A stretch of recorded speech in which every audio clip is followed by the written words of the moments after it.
What is up, you guys? It is your boy Brent Biggers here, and welcome to another video. And today's video, I'm going to be talking about Remember the Titans. Now, why am I doing that? Oh, it's probably because my nose. That's why. So probably by the time you guys are recording or watching this, I'm assuming either the NFL draft is happening right now. Maybe some of you guys might be at DC because, well, I know some people at school watch this stuff, or day one is over, which I'm pretty sure we would be by the time I record this, and stuff like that. But I will say this one thing: is no matter where you are, it is I still appreciate anytime you ever subscribe,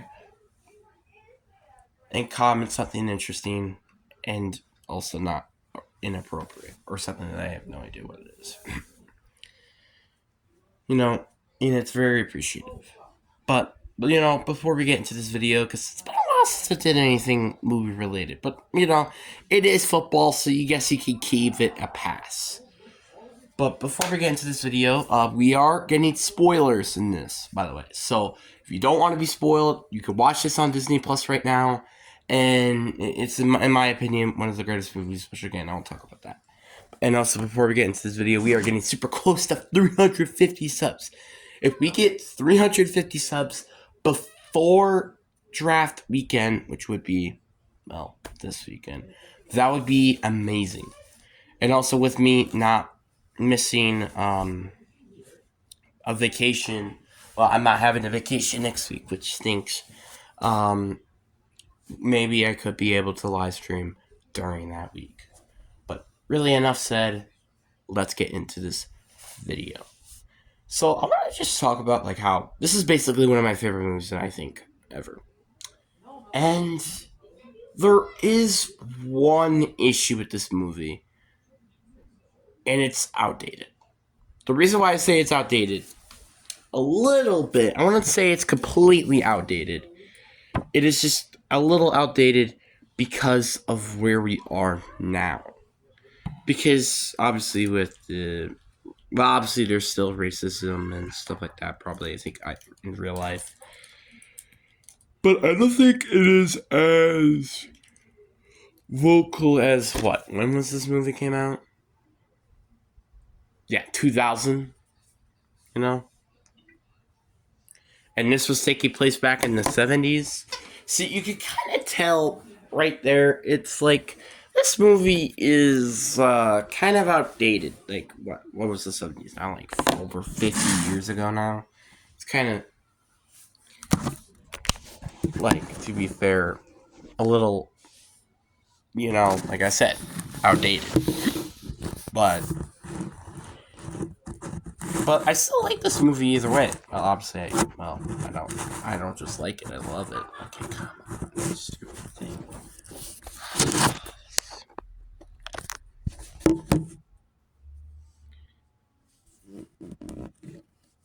There we go. The reason why I love this movie is because it's basically everything else. The movie is based off of an actual true story, and it starts off with honestly how I feel like most movies that I've watched. Well, there's actually, it reminds me of this one movie starts, which I also kind of want to watch again, which I think it was called The Blind Side, wasn't it? I think it was called, yeah, it was called The Blind Side. It started off with this person with adoption uniforms, and there was also this controversy about the movie, which I don't want to talk about that, with Michael Orr and stuff like that. And he turned it out to get drafted. This movie was a bit of a different approach, unlike that movie. So, unlike this movie, about specifically following one player, it's following an entire team of players, and it's something that's a little interesting. And I'll talk about that when I. So back to where I was saying, I was saying how I really do like this movie mainly more because, okay, let me just move this over here. is because it's more multiple approach. And what I mean by that is it focuses, well, an entire football team. It's not focusing this one guy who struggled having, his life and stuff. It's an entire team trying to adjust to, well, the, let's say the dude and the dude. I'm just gonna say that way. They were. It's like, at first it's like, why are these guys being complete jerks? Because if you're watching this from, well, the present day, and not watching it back in 2000, or a person who hates, you know, like, just a perspective of, you don't like these certain people, you're probably going to be like me. Like, bro, what the heck? Why are you treating these people like this? But it's just really just shown, like, the true reality of what is life back in the 19th centuries.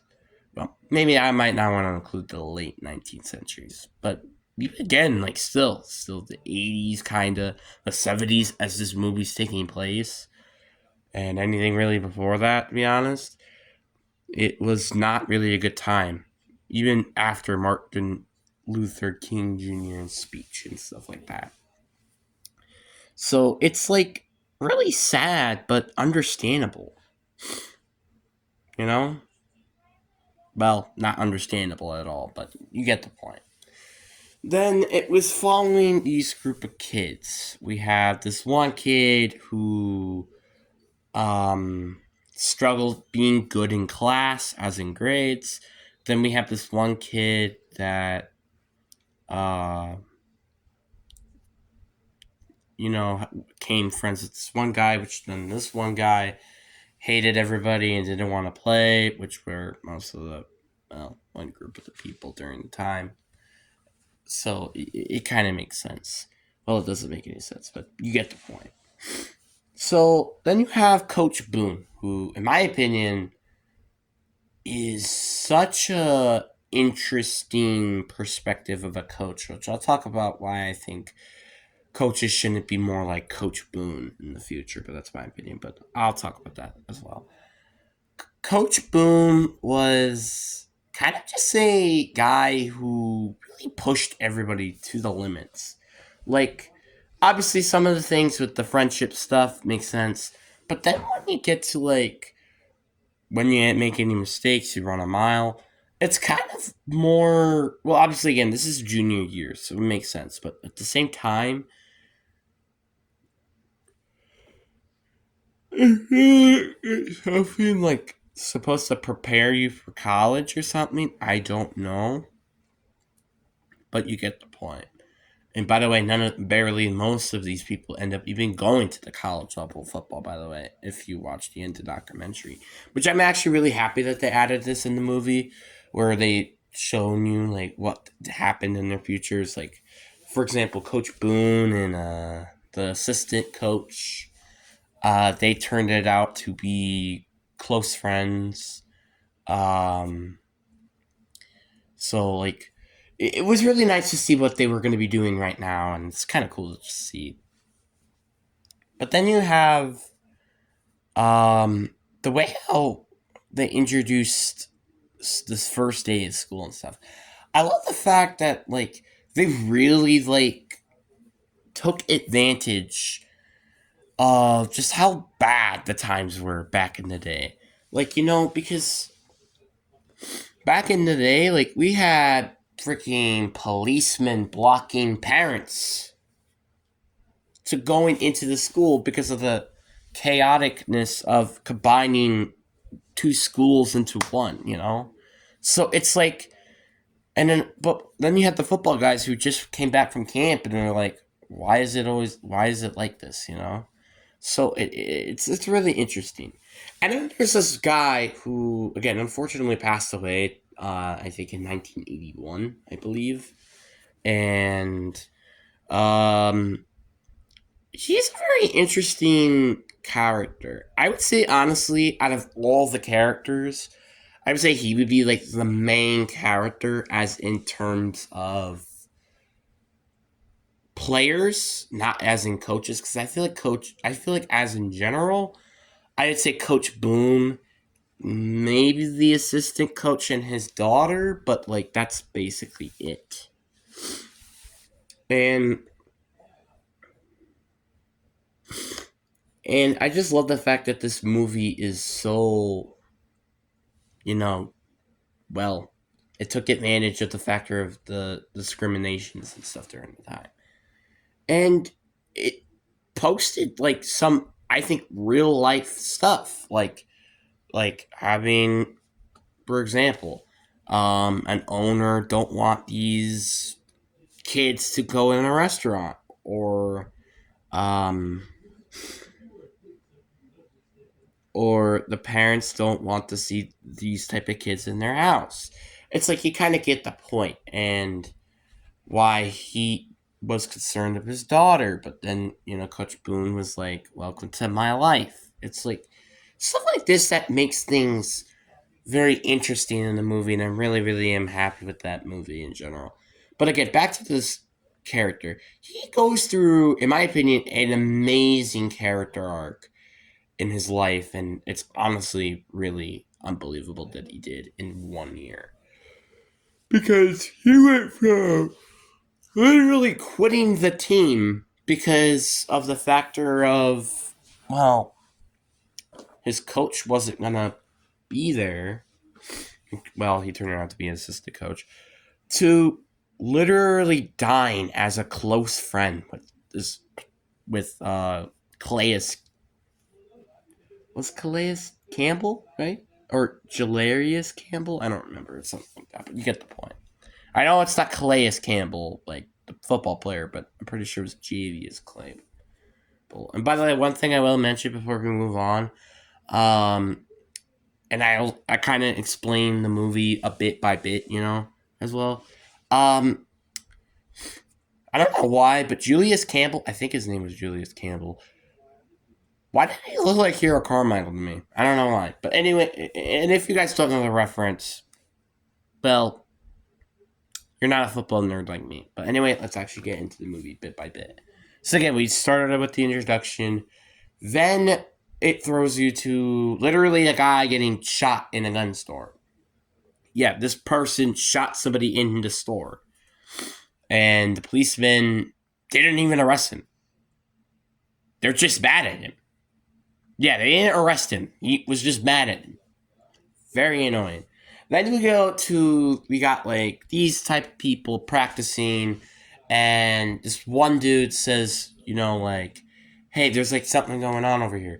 Then they all went over there, jogged over there, while then you have Coach drive the truck, and they're like, you better get your in this car. And they're like, no. And they're like, well then, like, if you want to see the field, you get in this car. So it's like they did, obviously, and stuff like that. But then they also went to, then I think, their office where Coach Boone first introduced himself, and he said, I want to come here to win. And they're like, we have a plenty enough good coaching staff.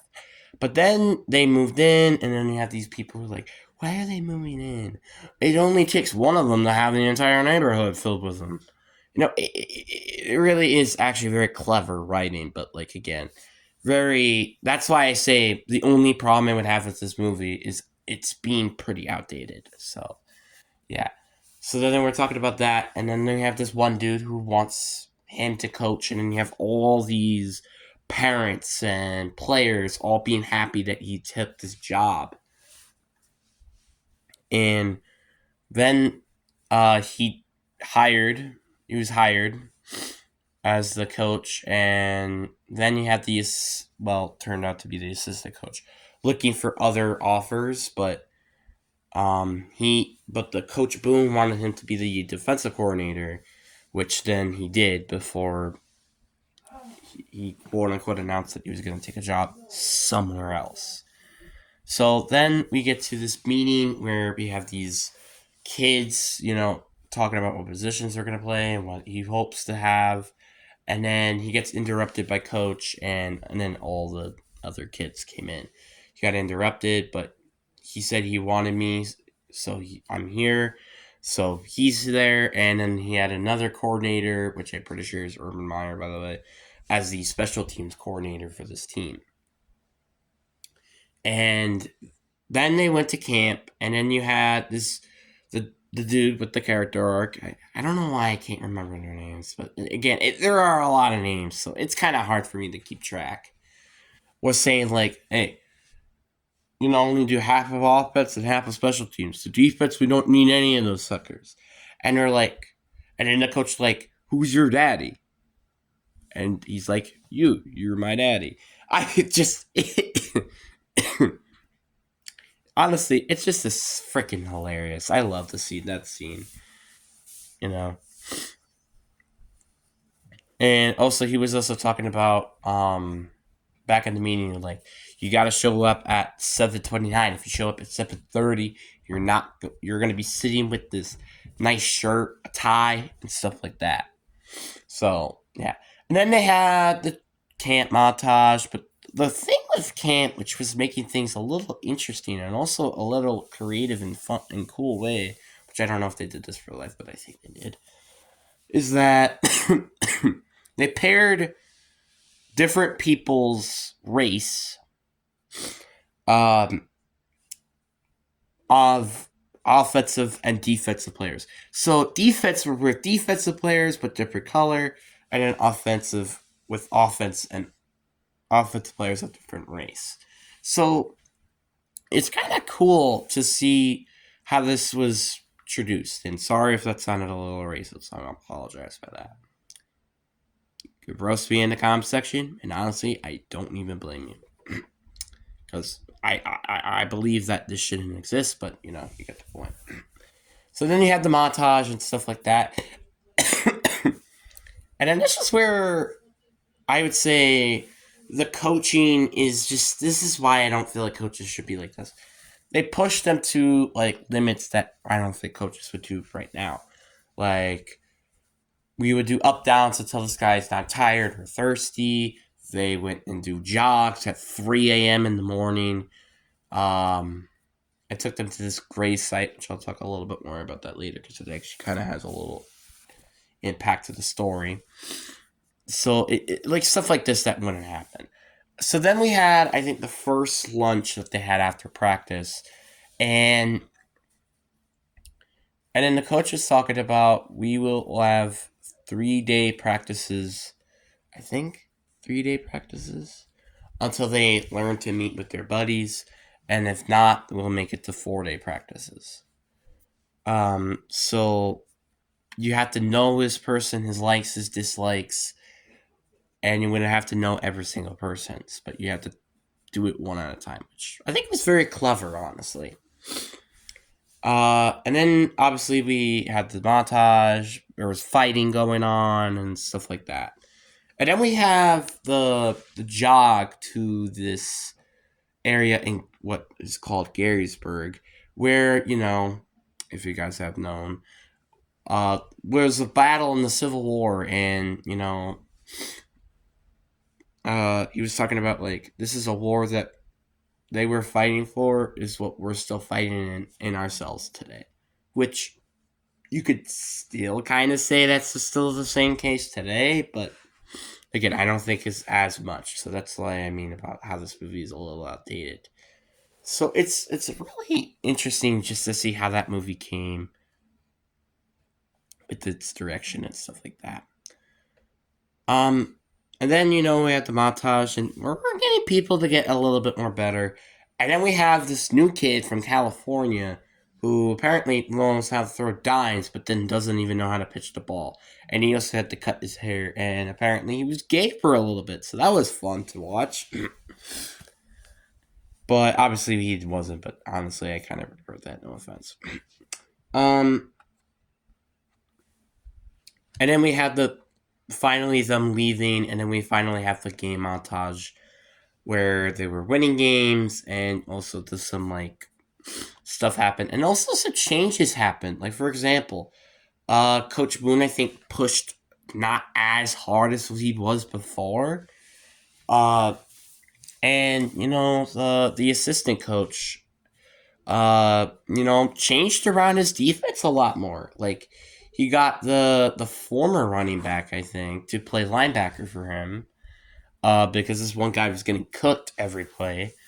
Um, and then you had this one dude, the captain, stand up for his team, having this other guy who used to be his friend, made him quit.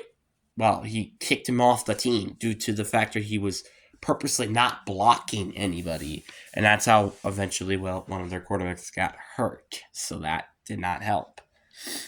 Not Sunshine, which actually is one of the only names I kind of know from this team. So yeah, they went undefeated. They were celebrating stuff like that, and then they had this one game, and people from the Hall of Fame were like, "Hey, if you don't do anything, you're gonna make it to Canton, and you will get your head coaching job back because they paid the refs." Which of course they did. And then he eventually stood up and said, "Hey, shut up, let my kids play," stuff like that. And then they eventually won. And then he was eventually kicked out. Well, he was kicked out of the conversation with Canton, which go frickin' figure because, well, that's what people back in the day. Then they kept winning, and then after the game before the state championship, this one kid ended up going into a car. Well, the captain. End up actually breaking, well, not technically, but breaking up technically with her girlfriend, and again coming close friends in my opinion, with this one kid, and then he was very happy, but then he went into a car crash, and then he was paralyzed from the waist down. It was very sad, and this was honestly probably one of the most unfortunate moments in this entire movie, and it kind of makes the movie feel more of an actual real life story than it does as an actual like kids movie, because this is PG rated, which I can't believe is PG rated. I think it should be more PG-13, but okay. But you kind of get the point. The movie was kind of interesting. Like again, this is like a case of a real life thing. That's like this is the I would say. Then I guess this is another issue with the movie. This is like the real moment in the movie where it acted more of a real life movie, which when they won the state championship, which yes they did during the second half due to this lucky 75-yard touchdown run. Uh, was like the movie kind of felt a little unrealistic, but again, it is PG, so what do you expect? But I don't know if this is true or not, but again, it kind of makes it feel a little unrealistic. And that's like, again, I guess that's one of the only other issues I would have with this movie, because this movie's an absolute banger. So then they won the state championship, and they're all very happy about it. And then we go to 10 years later, where the captain died, which actually, from post-credit scene, he actually died due to a car accident because somebody went drunk driving. So that's fun. And yeah, and they pay their respects, and that was the end of the movie. So basically, I feel like the lesson in this movie is don't discriminate, well, you know, people. And it's kind of obviously it's a great lesson, but again, that's the part where I say that comes with the issue of being outdated. The thing is, the outdated, like making the movie outdated is what, and also I guess the factor that it feels a little bit fiction sometimes. I would say that's what really, really holds this movie down. Like, for example, like it just having them go undefeated and having the perfect season. You know how, like, I think in the NFL, there's only one team that has ever done that. Well, there's only even one time that a team has done that, and that was the Miami Dolphins. So it's like it's kind of unrealistic. Obviously, is it not completely unrealistic mathematically? No, obviously, but still, it kind of just made it feel a little unrealistic. And then obviously they talked about the post credit scenes, which I think was very fun, and I'm really happy that they added it in the movie. So the characters, in my opinion, are very, very fun. I really like the characters and how they are in this movie again, except the part where they're outdated, I would say. Like, the characters are basically perfect, in my opinion.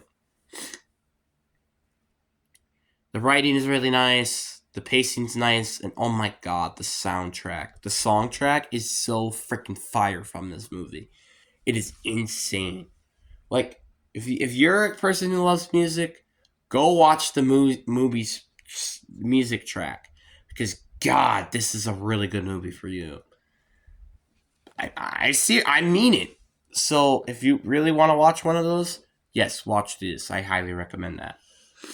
So it that's kind of about it. I mean, honestly, this is a lot longer video, but honestly, very understandable because this movie has so many layers and so much goodness into it.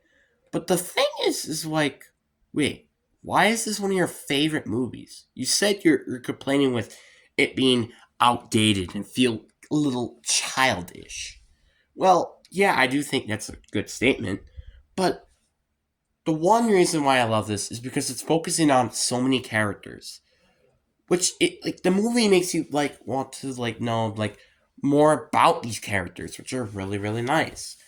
And because like the thing is, not I feel like each character, I would say except the captain, the one kid, coach, and then the two coaches, I would say everybody probably would only have like 5, 10, maybe 15 minutes of screen time.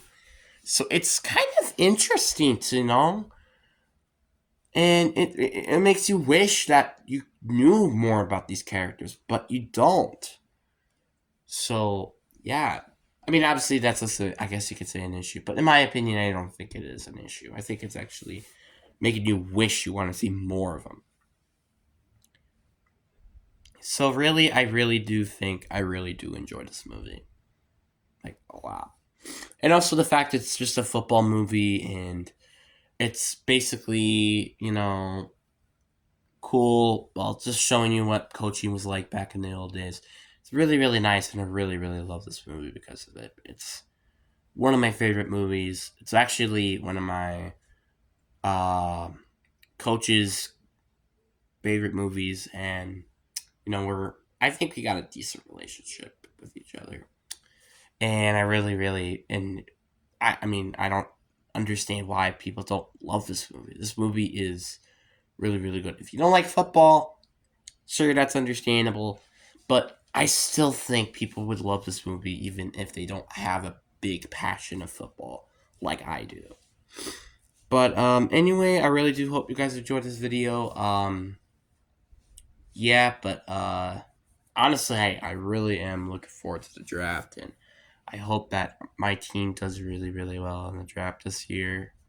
Because last year I wasn't like, well, I mean, even looking back, it's like we didn't really had a good draft. Like Seahawks, really the only player they had, which was noticeable, was Heather Witherspoon. Really, like outside of that, really nobody contributed. Well, I guess Anthony Bradford kind of, and the Packers were also the same thing. I guess. Well, no, not really, because you had Sam Clifford who looked pretty good as a backup. Then you have Andrew Carlson, who was hit or miss. Uh, Jalen Reed was really, really good. Um, Luke Musgrave was good. Tucker Kraft was good.